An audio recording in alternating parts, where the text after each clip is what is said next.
Now, as you know, last year I was asked at the last of our convocations in Laughlin, after a long 19 years of meetings there, as the General Counsel for the Jesuit National Headquarters, National Office of Social Ministry, for 10 years in Washington, D.C., to come before the Congress last year and to begin this discussion, to give the details of the history of this within the church and within the religious community, which we did last year.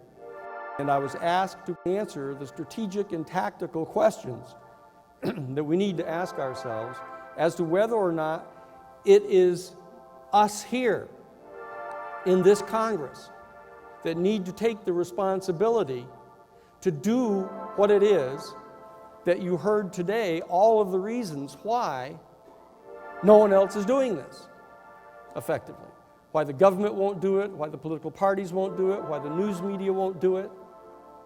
That in addition to asking the leadership of Open Minds to initiate this commission to actually be able to pool the funds through the internet that we can raise to undertake the major investigation of the UFO phenomenon, what we are going to be doing is initiating a conversation tonight about your desire to participate in an actual ministry which is designed to reach out to the people of our country and then to the people of the world to explore these fundamental philosophical and theological questions about what the import of this discovery is going to be.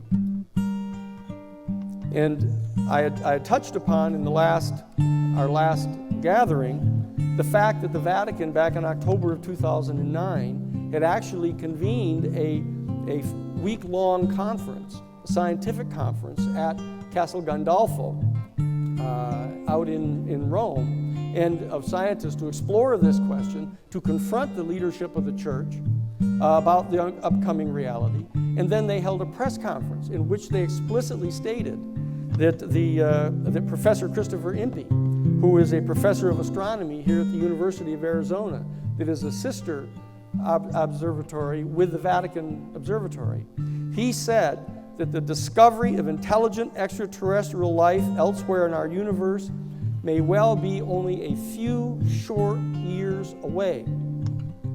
And that Father Fuentes, who is the head of the Jesuit priest who heads up the observatory, said, the time has now arrived for us to identify these questions and answer them because of this impending discovery.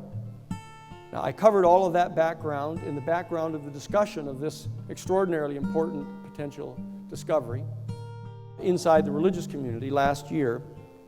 Since that time, we have discovered, of course, that the scientists at the University of California at Santa Cruz had discovered last fall this new planet they call Goldilocks, that is in fact Gliese 581G, that is approximately 3 times the size and mass of our Earth, but is in relationship to its own star, which is only 20 light years away.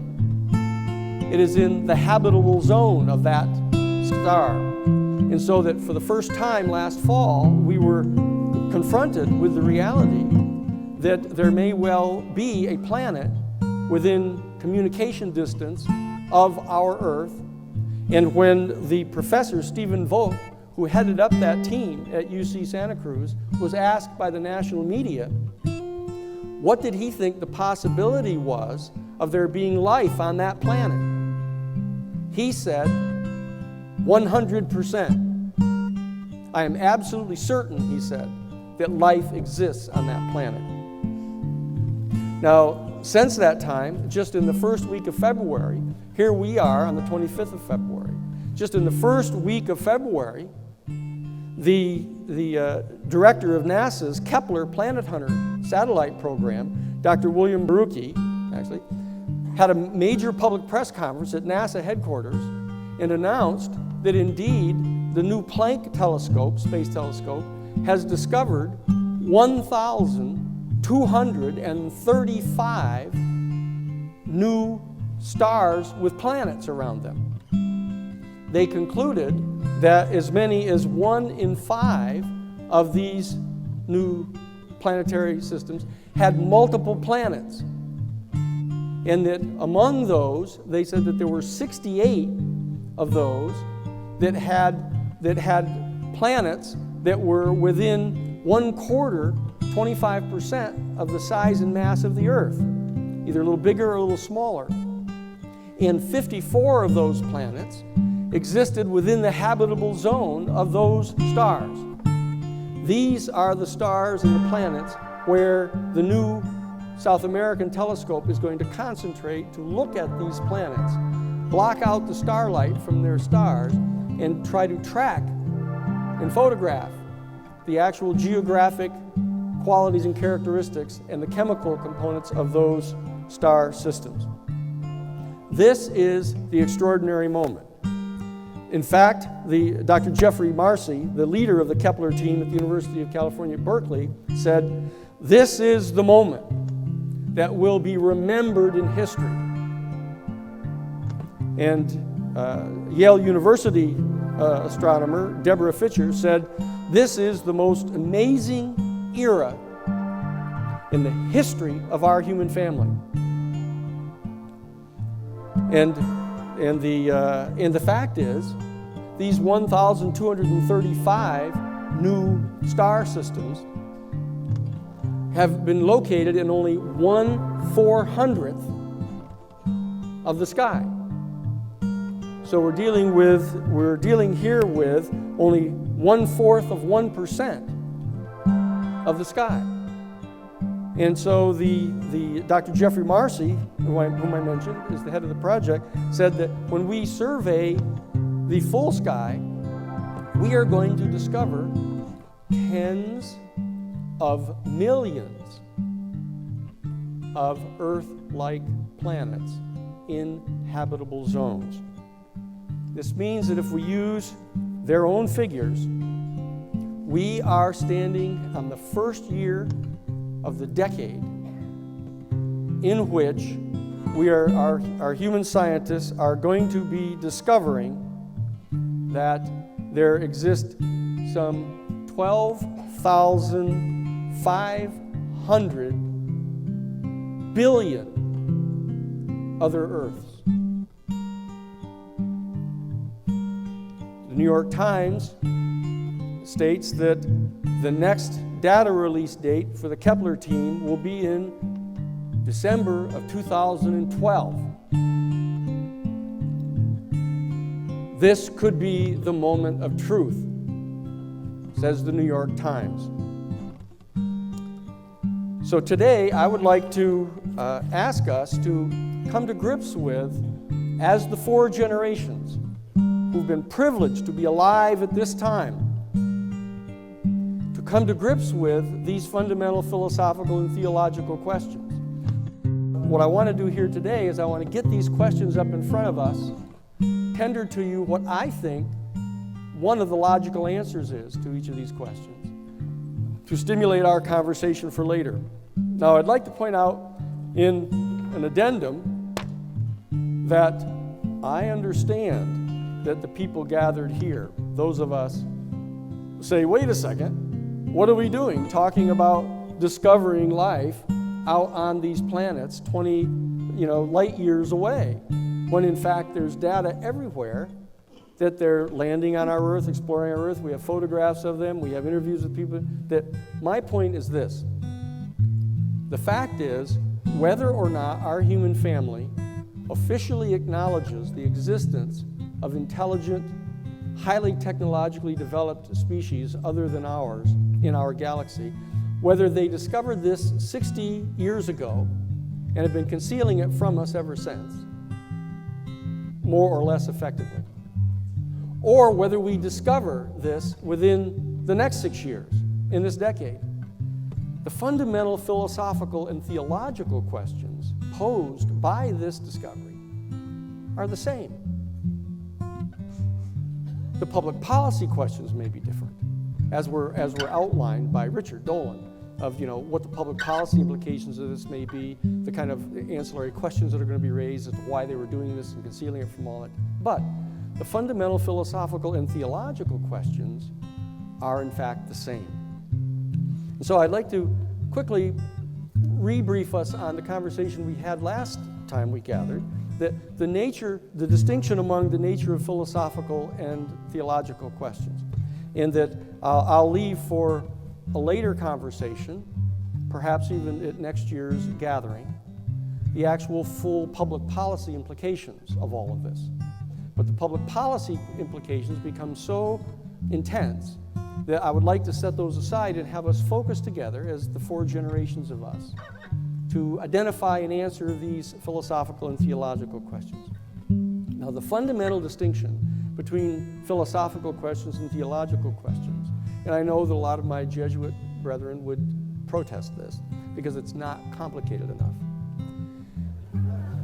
that philosophical questions have to do with the kind of questions that we ask as a human species to attempt to determine what in the world is going on here inside our physical universe, in the material plane that we can perceive through our five commonly agreed upon human senses of sight and taste and touch and smell, etc.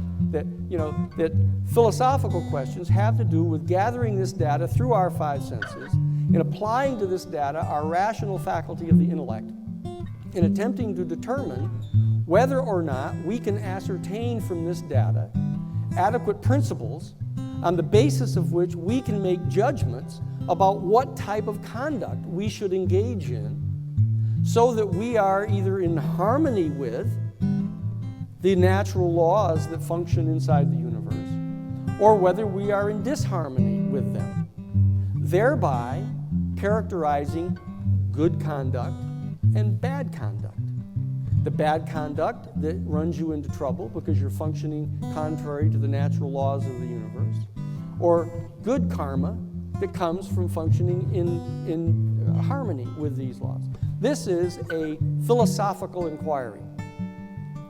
A theological inquiry, on the other hand, is an inquiry on the part of our human family to attempt to discern what it is that is going on, if anything, out beyond the physical boundaries of our physical universe, or in dimensions within our physical universe that we're not able to directly experientially access through our only five senses, which generate questions as to whether or not we have, for example, another faculty, which we'll touch upon here. This is the fundamental distinction between philosophical inquiries and theological inquiries. And let me just touch upon, so as to get us up into the state of consciousness that I think is important to address these questions. What are some of the philosophical questions that confront us even prior to having contact? Confirmed. For example, when and how did our physical universe actually get here? Has it always been here? Did it get enfolded into being at one particular point in time? Did it begin just with a big bang back, 16.7 billion years ago, and just be expanding out? And is it going to expand out and out forever until it disintegrates, or is it going to recollapse back in upon itself? This is the cosmological question. This is an archetypal philosophical question because it has to do with what's going on inside our physical universe. What is it that we can find out about that? There's another question, a teleological question they call it, and that is our physical universe actually progressively unfolding or evolving in some particular direction? Is there some kind of obvious purpose involved in all of this that we can discern from the operating laws that are functioning in the expansion and potential contraction of our universe? And this is the fundamental question of what they call teleology. Is there any end point or purpose implicit in the material laws that we can discern? The third fundamental philosophical question is, if we can discern any type of apparent purpose that's been programmed into our physical universe, does that purpose or end give to us some kind of ultimate referent in accordance with which we can comport our conduct? And that is the ethical question that is posed. And these are the fundamental questions, but the big one comes up is, well, how in the world did consciousness come into existence? In this huge universe of, non-live material cells or little individual atoms and materials and chemicals, how did consciousness actually come into existence? And this is a fundamental question of philosophy. And another question is, what in the world are the means that we have at our disposal as a human family by means of which we can ever possibly answer questions like that? Are we restricted simply to our five senses, even magnified by the microscopes that we have operating at the smallest levels of matter, or through telescopes at the highest expansion of our perception? What are these the only means that we have at our disposal to ascertain the answers to these questions? And the other question is that our animals, if animals, we believe, are completely programmed by their biology to respond simply instinctively to their surroundings and stimuli, are we too like that as human beings? Or does our intellect give us the capacity to stand outside of our biological programming and exercise free choice about what conduct we'll engage in? The question of free will. And if there is such a capacity that we have, in accordance with what particular principles are we supposed to choose to conduct our conduct if it's not by simple instinct? What are the processes we need to go through to discern what the principles are pursuant to which we should conduct ourselves? These are the kind of philosophical questions that confront our human family, completely independent of our contact with an extraterrestrial civilization. And there are similar theological questions that confront us, independent of our contact. And that is, if our material universe has not simply always existed, but in fact got enfolded into being at some particular point in time in our past, what caused this to happen? Is there some kind of phenomenon that abided in the infinite and eternal reaches of space out beyond the physical parameters of our physical universe that is made up of all the sum total of mass and energy? Was there some other phenomenon that in fact enfolded this into being? If in fact such a phenomenon existed, wouldn't such a phenomenon by definition have to be non-material? Since all of the sum total of mass and energy, all of the material inchoate quantum fields, is what we call our universe. So wouldn't the characteristics of such a phenomenon have to be non-material? Which means, if it's non-material, it would not have the qualities and characteristics of most nouns. A noun, other than abstract concepts, are characterized by size and shape and limitation, but a non-material phenomenon would not have such limitations because it would not be a noun. One of the most profound and important aspects of a theological investigation, the noun-like qualities of the infinite and eternal. So that these are theological questions. Other theological questions are, if there is such a phenomenon, what is the relationship of our physical universe to it? Was there some purpose for the phenomenon to enfold the universe into being? What is our purpose in this? Is there some purpose for our being here? These are the fundamental theological questions that in fact have confronted our human family for eons, completely independently of our contact with extraterrestrial intelligence. So let's and it's important for us to understand that in the many thousands of years that our human family has been attempting to address these philosophical and theological questions, we have developed 7 distinct worldviews which answers all of these questions, each one of them, completely consistently. And so therefore, there is an internally, self-referentially consistent set of answers to all of these philosophical and theological questions that abide inside of each one of these worldviews.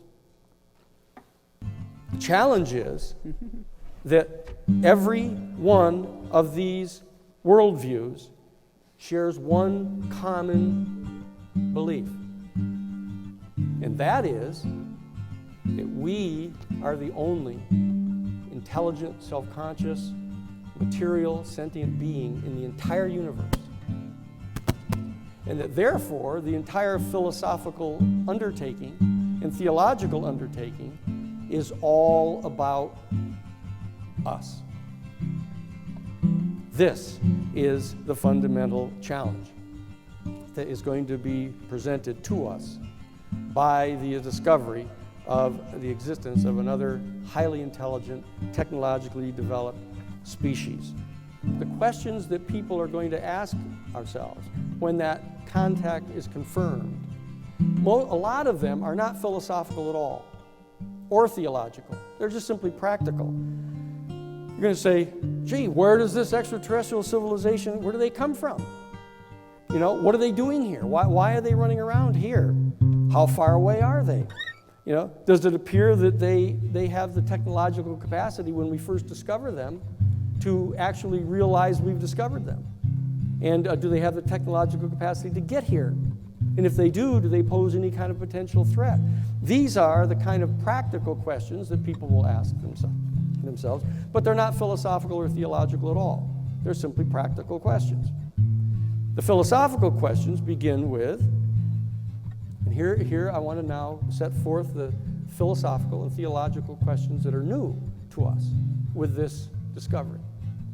First of all, since this discovery means that we are certainly not alone as the only subject of the philosophical inquiries about the meaning of the universe and how it got here, etc., does the fact that we are no longer the only species that is the subject of the philosophical inquiry, does that, in fact, automatically disqualify us from being one of the privileged species in the universe? The second question is, the perhaps more important question, philosophically, is what if we discover that one or more or many of these species are in fact vastly more intelligent than we are, vastly more technologically developed than we are, and even vastly more spiritually or intuitionally evolved than all of us? Does this removal of ourself from the biological pyramid that we have constructed to actually provide for ourselves, to maintain for ourselves the most privileged species, the most favored species status that we lost back in 1633. When we discovered, lo and behold, we weren't in the center of the universe, what we did is we created an entire other schematic of the biological evolution of the human family and placed ourselves right at the peak of that. The question is, if we discover that we are not, in fact, at the absolute apex of the biological pyramid, does this necessarily totally disqualify us as a most privileged status? Or might we have the capacity to redesign a new schematic? For example, if in fact we find that the intelligence, which we had previously considered to be our unique domain, that made us the thinking animal because we had the faculty of the intellect that other creatures didn't have, that if in fact we discover that they've got that more evolved than we've got, are we going to be able to discover that there's another faculty that we have, an intuitional faculty or spiritual faculty, which in fact we may have more fully developed than the ETs, so that we can retain our status, at least in our own eyes, as the most favored species? This would be a challenge for the philosophical community to rapidly begin to, and of course you see this happening. You see this happening all over, from Star Trek to everywhere else. These people may well be smarter than we are. They may well have more technology than we've got, but Captain Kirk and the rest of us have this other faculty. It may be a little irrational, it may be a little unpredictable, but boy, we've got this thing that makes us special. Okay? This is a philosophical inquiry. And we have to therefore ask ourselves, do we believe that our faculty of intuition progressively evolves biologically? Is this a faculty that our human species has that still remains latent, this sixth sense, this intuitional faculty, that gives us access at a distance to physical data in the universe, the remote viewing, the other types of capacities that people assume we have latent? That is this, in fact, a faculty that we have that may, in fact, be distinctive, that the ET civilizations, or some of them at least that are the high candidates for technology and intelligence, may not have as fully developed? And might we, in fact, therefore design a new pyramid and still keep ourselves at the apex of this? Now, there's other strictly philosophical questions. For example, if in fact we discover that there are literally billions of other Earths in our galaxy itself, like 25 billion, which is, if you use their own figures, given the fact there's actually different figures on this, but it's up to 400 to 500 billion actually. Robert Dean said 200 billion, but there's actually 400 to 500 billion stars in our galaxy. And if 1 in 5 have planetary systems, and 1 in 6 of the stars have actual Earth-sized planets, all of which would, of course, tend to be in those that have planetary systems, then in fact we're looking at 25 billion other Earths in our own galaxy. Now, if that's true, doesn't that automatically confront us with the reality that all of these differences that we have, racially, economically, politically, etc., doesn't that substantially limit the importance of all of those in the face of this new reality? And very importantly, does this mean that we need to get moving right away to try to eliminate as many of those differences as we can so that we have a common human position on at least some of the most important philosophical questions that have to do, for example, with freedom, with liberty, with the right to engage in free speech, to harbor your own spiritual beliefs, if you want? Are we willing to try to come together on an emergency basis here to eliminate some of these differences so that we can, in fact, confront the new reality that we have with some type of a common set of agreements as to what the fundamental principles are that we are going to insist upon retaining in the face of whatever belief systems we encounter among the extraterrestrials? Now, there's other more prosaic questions of, for example, what if we in fact discover an extraterrestrial civilization that has figured out totally physically, totally secularly, the answer to the most profound questions that we have put into the category of theological questions? What if they in fact discover that there is at the center of our entire physical universe a major pole that in fact sends out vibrational frequencies that actually organize our universe into 8 specific regions that in fact disproportionately gather together the material manifestations of the universe and create star systems and galaxies in a vastly disproportionate number than in the rest of the physical universe? And so therefore they come to discover that there are basically potentially 8 of these major zones in the entire universe where 90% of all of the intelligent life resides. What if they find the answers to all of this strictly physically and secularly? Are we prepared philosophically to accept that as the answer to these questions that we have been asking ourselves over all of these years? And if they have in fact come up with such a discovery, doesn't that threaten an absolute belief system? If they have figured out some of those major principles from a strictly physical and secular point of view, doesn't that threaten to say, look, they say, here's the way it is. This is how it is. This is what you have to comport your conduct in accordance with. Everybody else gets it out in the universe. You guys had better get on board this thing. What are we going to do in the face of something like that? And then, of course, from a strictly philosophical point of view, what if we discover that this extraterrestrial species, or one or more of them, actually participated in creating us? The classic Sitchin issue. Now, you may say, well, gee, that's a theological issue. Yeah, well, but it's actually a physical issue. If the creation of our family through gene splicing or genetic engineering took place at the hands of a particular extraterrestrial civilization from Nibiru, at a particular point in time, that's just a simple philosophical reality, because it took place within the context of time, within the physical universe, here and now, in our universe. And so therefore, what are we going to do about that? Now, the theological questions that we have to confront is that, do these beings have any theology at all? As I say, they may have resolved these profound and fundamental philosophical and theological questions that we have in a strictly secular way. And do they grant no credence whatsoever to these allegations of spiritual realms, non-contiguous realms that aren't really rational and susceptible to direct access.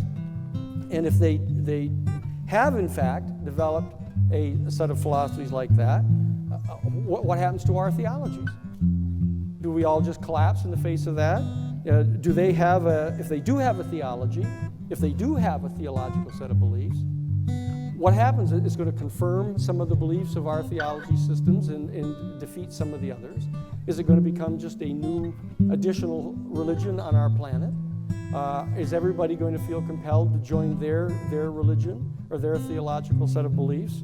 And if in fact they try to do that, and some of our theological communities refuse to join, doesn't this begin right at the very beginning of our contact with them to start setting up a dialectic, a potential confrontation with them, where we insist upon maintaining our right to what they might consider to be very primitive beliefs? That we're going to still believe that the God exists up at the top of the volcano and comes out every planting season to fertilize our crops, and that we have a right to retain that. As has been pointed out many, many times, the challenge is that every single experience that we have had as a human family of a more highly technologically developed civilization encountering a more primitive, that the entire culture of the more primitive collapses. Not just their technology, but the entire culture collapses. And so this is a series of the fundamental questions that confront us. And so that what I want to do in the last few minutes that I have, I want to set the stage for our later discussions this evening at 7:30. As I said, in the room right next to where the experiences are gathering, right out back here. I want to set forth what I think is a potential new, more highly expanded theology. Now, it's not really true what Colonel Alexander mentioned in his presentation, that the Jesuits already understand this, or the Jesuits are already converted to whatever this new theology is. I'm here to tell you that they're not, but it doesn't mean that they won't be fairly quickly and probably before everybody else. What I want to do is I want to share with you what I think are some of the top 10 features of a new post-contact extraterrestrial theology for our purposes of our discussion later. And as I say, I want our discussion tonight to focus on the kind of strategic and tactical questions we need to ask ourselves as to whether or not we believe that here at the UFO Congress, we should try to initiate a ministry to identify these questions and answer them and disseminate the information. Okay? First one is that one thing is perfectly clear in the new post-contact theology, that we're going to have to give up the notion that God is just like a human being. Now, you might have said to yourself before, somebody should have given that up earlier, that he's a big white male anthropomorphic being with a big long white beard. When the racial groups challenged that, he got to be multiracial. when in fact the feminist movement challenged that. You got to be him or her. And so they've backed away a little bit. But what happens when we discover that we're only one of a billion intelligent civilizations? What happens? We have to let go of what God is in human terms, of just a big human being.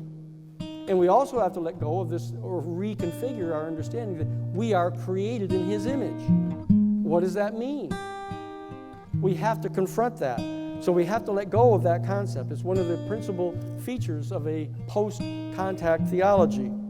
Secondly, however, I believe that we need to confirm that there exists outside of the physical parameters of our universe that is made up of the sum total of mass and energy in the entire universe. There is an infinite and eternally abiding sea of absolute undifferentiated consciousness. And that this sea of consciousness enfolded into being the material universe that we have experienced, at least in this cycle, as the Big Bang, when every single ultimately irreducible quantum field of matter in the entire physical universe was in direct physical contact with every other one. And at which point, the polarity of attraction between and among every one of them reversed totally, and it pushed every single one of them out and away from every other one that generated the Big Bang. And that during the cycle, that all of those entities combined together to form elements in atoms and electrons, in planets and elements and star systems and galaxies, etc., all of which are disintegrating at the rate of the atomic breakdown of all the elements within them. And they're expanding out and away from the point of the Big Bang, to the point where they will come to a point where every single ultimately irreducible integer of matter in the entire universe, inchoate quantum fields, stands separate and apart from every other one. And the question then is whether or not they continue to expand out and away into no thingness, or whether they stop at that point because the impetus of the Big Bang that was imposed upon them at the moment of the Big Bang has now expired. And the bonding attraction that they all have one for each other then sets in and begins to draw them back in together again. So they reconfigure themselves into electrons and atoms and protons and neutrons, etc., into star systems, etc., until they all collapse back in together again, and then it reverses again. And so the second question is might the sum total of mass and energy that makes up the entire cosmos actually be conscious of itself in the same way that we, as human beings, as a particular confluence of mass and energy, are conscious of ourselves? Might the whole physical universe simply be conscious of itself? And that consciousness goes off on into infinity and eternally abides. Now, this is a new conceptualization of the source of conversation of theology, and it's one that we have to come to grips with. And secondly, we have to come to recognize that, I think, is a third quality of this new post-contact theology, that there certainly is some physical source of natural law inside our universe that actually acts as the source of the organizing principle for our entire physical universe. Now, the question is this, in fact, the source of this simply implicit in the natural order of our physical universe? Or, in fact, is it the subject of intention on the part of the consciousness that enfolded the universe into being at one particular time in the past? Or that is the penumbra of the sum total of mass and energy? Is there an ongoing moment-to-moment intention on the part of the infinite and eternal to organize and guide the activities of the particles inside the universe? This is a question that gets posed, and I'm suggesting that almost certainly there is a physical organizing principle that we're going to discover. And I would refer people, and it's in the white paper, which is available to you for free. That it was a discovery that was made in 2003 by the Wilkerson microwave anisotropy probe that was identified by Swedish-American cosmologist Max Tegmark and later confirmed by Kate Land at the University of Oxford, that they believe that they're discovering data to support the fact that the very center of our entire universe, in that mass of dense stars, that there is a pole, an actual pole that exists that is sending out vibrational frequencies, which does in fact organize our whole universe into 8 very specific zones in which matter does in fact condense and congeal into material manifestation in a vastly disproportionate degree. And very importantly, since the stimuli that are causing this to happen affect these 8 areas, that virtually all of the star systems that exist, all of the galaxies, the billions of galaxies that exist inside each of those 8 zones, is actually subject to virtually identical stimuli. And therefore, it can be assumed that the evolution of life inside those 8 areas each proceeds according to almost identical processes. And that explains why the ETs, who are potentially inside our own galaxy, inside our own zone of the 8, look so much like us. That they actually tend to evolve in very similar patterns through very similar phases, and that they may just be at a stage higher than us. But that given this principle, they would all be within only a few million years of each other in their state of evolution.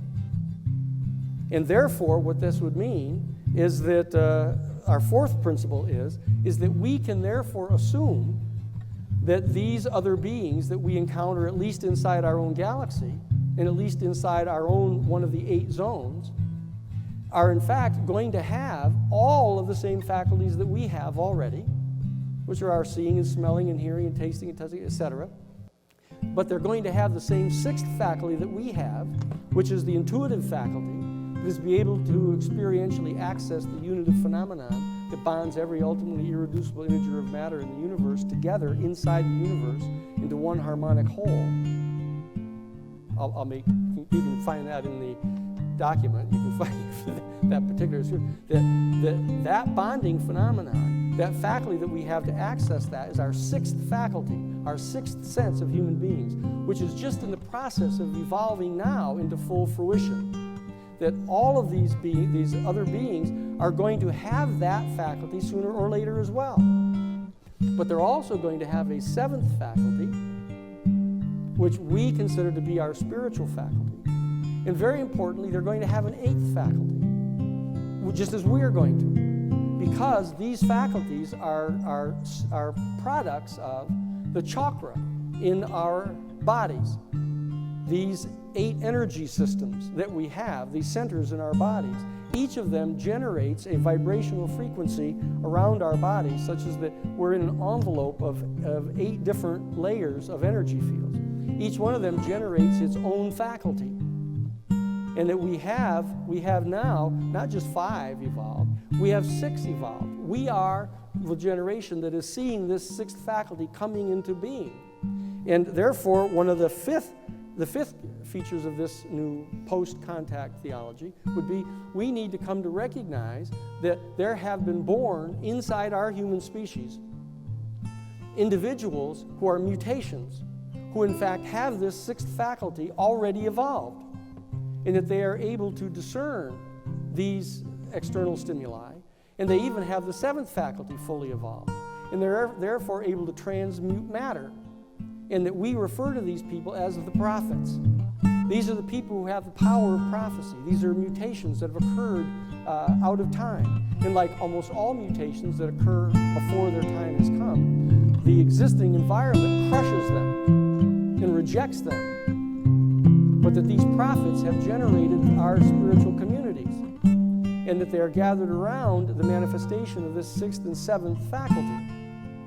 And that we can expect that the other beings are going to have these 6th and 7th faculties.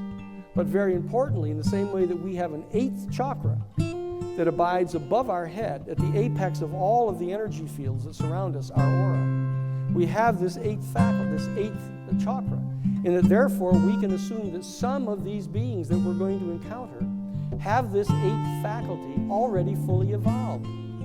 And we are not going to recognize it functioning because we have no particular experience of it. We can recognize, ESP. We can recognize telepathy.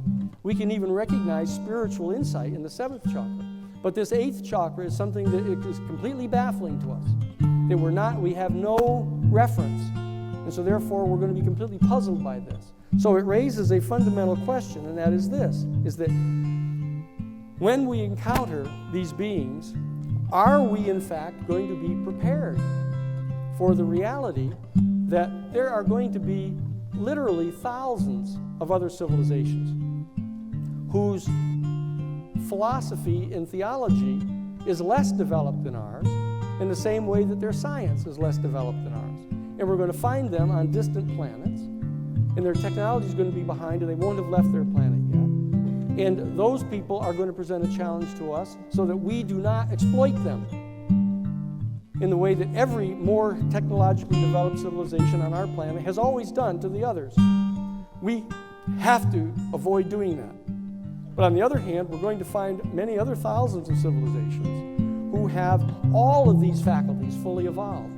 And I would suggest, pursuant to this theological thesis, that within our galaxy and within our one of the 8 zones, we're going to find the beings having all of these faculties, these 8 faculties, because there is a common feature in our zone that the vibrational frequencies cause material to manifest in an octave set. And that is why we have the 8 chakras, we have the 8 faculties, and that they are going to have them too, because they are truly related to us, because we are all subject to the same organizing principle that manifests inside our one of the 8 zones. And so therefore, they are our cousins. And the challenge is going to be that when we encounter those who have their 6th and 7th and 8th faculties all fully evolved, are we going to be prepared to recognize the superiority that gives them with regard to insights into the discrete field of experience? But very importantly, are we at the same time, while recognizing their superiority in these areas, that doesn't necessarily mean that we have to accept their political theories or others. But we have to respect them and be prepared to give them that kind of recognition, but at the same time, very importantly, not give them any more authority or respect than they are due. Because we are entitled to respect, because we too are going to one day have all of those faculties fully evolved. And that gives us the right to insist upon being respected as beings who are entitled to respect. And so those are some of the qualities that we're going to have to discuss as part of a new theology, a new post-contact theology that may well blend together some philosophical and theological insights, but that in fact are going to help our human family prepare for this day. Because I do not agree with Colonel Alexander. I may not have been able to disguise that during our debate, but I do not agree with Colonel Alexander that this is not going to be a fundamental and profound shock to our human family. It's one thing to hypothesize about all of this, it's another thing to actually walk right on to an extraterrestrial being who puts their hand out and puts it on your shoulder. There's an entire unconscious cellular reaction that our species is going to have because we have spent all of these billions of years evolving, and we do not know of the existence of this other set of beings. We are the place. We are the place, in my judgment, where this ministry has to be begun.